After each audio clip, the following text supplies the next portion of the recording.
Assalamualaikum warahmatullahi wabarakatuh. Saya Anindya Saudara Sandi dari kelas 2018A, NIM 18060484009. Di sini saya akan memaparkan materi tentang high altitude sickness. Ini adalah poin yang akan kita bahas hari ini. Yang pertama adalah pengertian, yang kedua jenis, yang ketiga penyebab, yang keempat gejala, yang kelima pertolongan dan pengobatan, dan yang terakhir adalah pencegahan. Yang pertama adalah pengertian dari high altitude sickness. High altitude sickness atau biasanya sering disebut dengan penyakit ketinggian adalah kumpulan gejala paru dan otak yang muncul ketika seseorang mendaki terlalu cepat ke ketinggian tertentu. Pria dan wanita juga dapat mengalami penyakit ketinggian ini. Biasanya akan dialami pada ketinggian 2400 meter di atas permukaan laut. Kondisi ini juga biasanya sangat lumrah terjadi pada orang yang memiliki penyakit paru-paru dan biasanya terbiasa tinggal di daerah dataran rendah. Jadi seseorang yang biasanya tinggal di dataran rendah terus akan mendaki ke ketinggian tertentu biasanya akan mengalami penyakit ini karena ketidakmampuan tubuh untuk beradaptasi dengan tekanan udara dan oksigen yang ada di sana. Pada ketinggian 2400 meter di atas permukaan laut, tekanan udara mulai menurun dan kadar oksigen juga semakin menipis. Itulah mengapa seseorang yang berada di ketinggian lebih dari 2400 harus memberikan waktu bagi tubuhnya untuk beradaptasi terhadap cuaca di sana. Kenapa altitude sickness terjadi? Itu karena ketidakmampuan tubuh kita untuk beradaptasi terhadap tekanan udara dan kadar oksigen yang ada di sana. Biasanya atlet yang sering mengalami high altitude sickness ini adalah atlet penyuka olahraga ekstrim. Biasanya seperti mendaki gunung yang tinggi, sky, dan snorkeling. Selanjutnya ada jenis high altitude sickness. Yang pertama, acute mountain sickness. Ini adalah jenis dari high altitude sickness yang paling ringan. Altitude AMS adalah kondisi yang sering dialami seseorang pendaki pada ketinggian tertentu. AMS disebabkan karena penurunan kadar oksigen dan tekanan udara saat mendaki.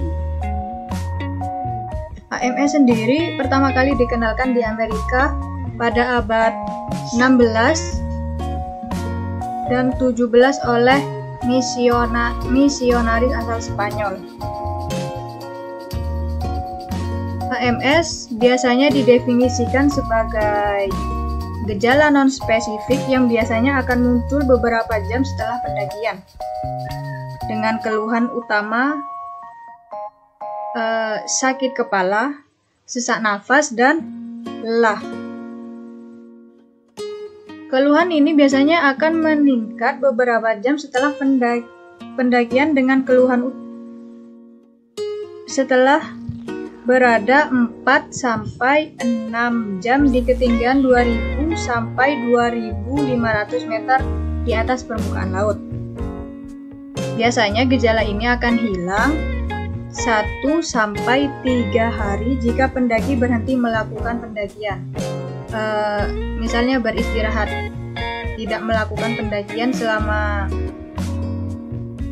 1-2 minggu agar tubuh menjadi lebih baik. Oke, yang selanjutnya adalah High Altitude Cerebral Edema atau HC.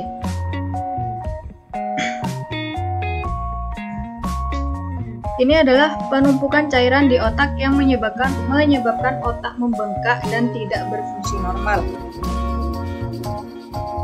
High Altitude Cerebral Edema biasanya dikenal dengan edema otak dataran tinggi. Biasanya terjadi karena perkembangan dari acute mountain sickness. Gejala yang terjadi di AMS akan menjadi lanjutan untuk bisa ke High Altitude Cerebral Edema atau HC. Gejala HC biasanya akan meningkat 48 jam setelah mencapai ketinggian 4.000 sampai 5.000 meter di atas permukaan laut. Gejala utama dari HC sendiri adalah ataksia, atau biasanya dikenal dengan gangguan keseimbangan pada tubuh yang disebabkan karena kerusakan otak, saraf, atau otot. Di mana dalam keadaan ini seseorang biasanya tidak akan bisa menyeimbangkan tubuhnya dengan baik. Biasanya pada HC ini, jika seseorang telah sampai pada ataksia, itu akan menyebabkan seseorang akan koma. HC akan menjadi lebih fatal, di mana pembengkakan otak yang terjadi dapat menyebabkan herniasi otak dengan kompresi batang otak yang akhirnya menimbulkan kematian dalam 24 jam pertama sejak mulai gejala. Untuk jenis selanjutnya adalah High Altitude Pulmonary Edema atau HP. Biasanya dikenal dengan edema paru dataran tinggi. Ini adalah penumpukan cairan di paru-paru yang menyebabkan gangguan fungsi organ. Edema paru ini bisa berkembang dari HC atau bisa terjadi dengan sendirinya. HP sendiri adalah edema paru non-kardiogenik yang dapat mengancam keselamatan jiwa. Biasanya dapat terjadi pada orang yang sehat setelah 2-5 hari mengalami perubahan ketinggian dengan cepat pada kisaran 3.000 sampai 400 meter di atas permukaan laut. Saat edema paru terjadi ini, batu akan semakin berat. Penderita akan merasakan batu yang berat dengan kesulitan nafas yang luar biasa. Terkadang juga dapat disertai dengan terjadinya ortopea atau rasa tidak nyaman saat bernafas sambil berbaring. Bahkan saat kita beristirahat pun, kita tidak bisa bernafas dengan baik jika telah mengalami High Altitude Pulmonary Edema ini. Detak jantung akan terasa semakin kencang dan terkadang juga disertai dengan ataksia seperti yang terjadi di High Altitude Cerebral Edema tadi. Seseorang akan mengalami hal yang sama, yaitu tidak dapat menyeimbangkan tubuhnya dengan baik saat berdiri ataupun saat beraktivitas.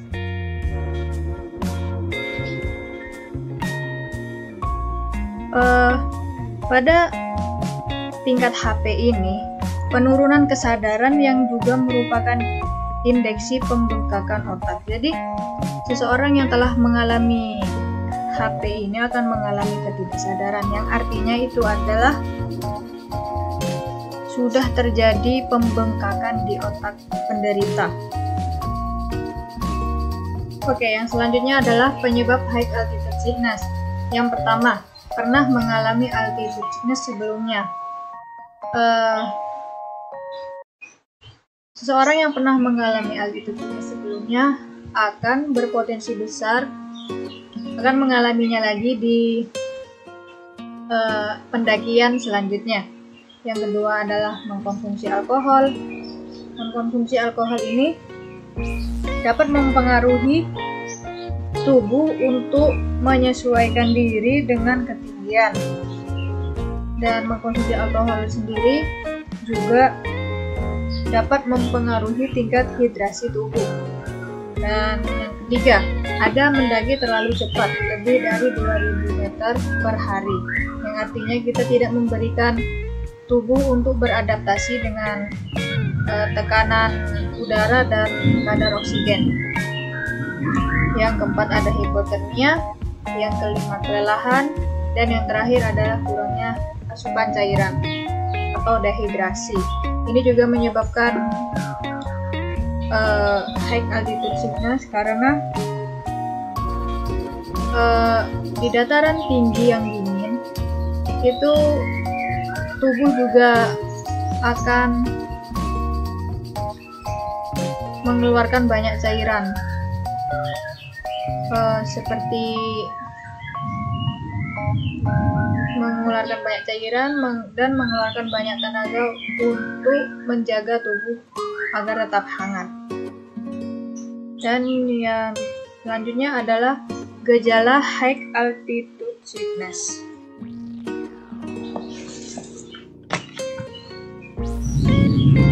Ya, gejala high altitude sickness yang pertama adalah ada gejala dari AMS, yaitu sakit kepala. Sakit kepala itu biasanya dirasakan 2-12 jam setelah sampai di ketinggian atau berada di ketinggian 2500 atau 2400 meter di atas permukaan laut.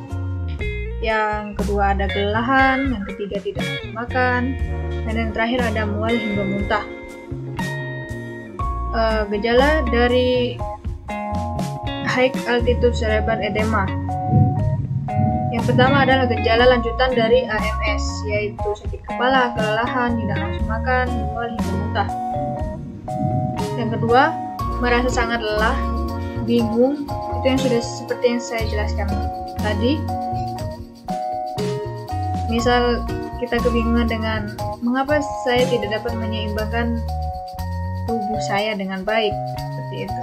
Dan keempat ada mudah mengantuk.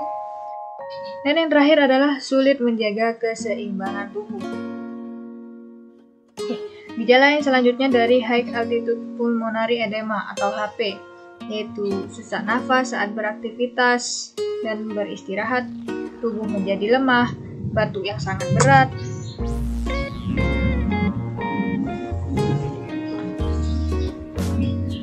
Gejala yang dirasakan biasanya terasa 6 sampai 24 jam setelah mencapai ketinggian lebih dari 2500 meter di atas permukaan laut. Gejala-gejala dari ketiga jenis penyakit ketinggian ini sangat mirip dengan saat kita mabuk dalam perjalanan. Dan biasanya yang menggunakan bis, kita akan mengalami mual, muntah, gak nafsu makan, sakit kepala, rasanya ingin tidur terus, seperti itu. Biasanya gejala akan menjadi lebih parah saat malam hari, karena di malam hari hawanya akan menjadi sangat dingin. Apalagi untuk yang gejala HP ya. Karena di malam hari biasanya cuaca yang sangat dingin akan menyebabkan batuk semakin parah. Ya. Yang selanjutnya ada pertolongan pertama yang kita lakukan. Yang pertama ada segera bawa ke tempat yang lebih rendah dan beristirahat. Biasanya pendaki mengalami gejala altitude sickness akan merasakan gejala membaik saat turun hingga ketinggian 500 sampai 800 meter di atas permukaan laut. Dan beristirahat ini bertujuan untuk membiasakan diri dengan tekanan udara dan kadar oksigen yang rendah saat berada di ketinggian. Yang kedua, pastikan penderita minum banyak air putih. Ini untuk menghilangkan dehidrasi ya, karena dehidrasi juga dapat dialami oleh seseorang di musim panas maupun di musim dingin, apalagi jika kita berada di ketinggian. Kita akan membutuhkan banyak cairan untuk menghangatkan tubuh. Dan yang ketiga adalah memberikan oksigen murni. Ini seperti alat tambahan oksigen ya. Setiap pendaki wajib memiliki atau membawa oksigen murni sendiri. Yang keempat ada longgarkan pakaian penderita. Ini biasanya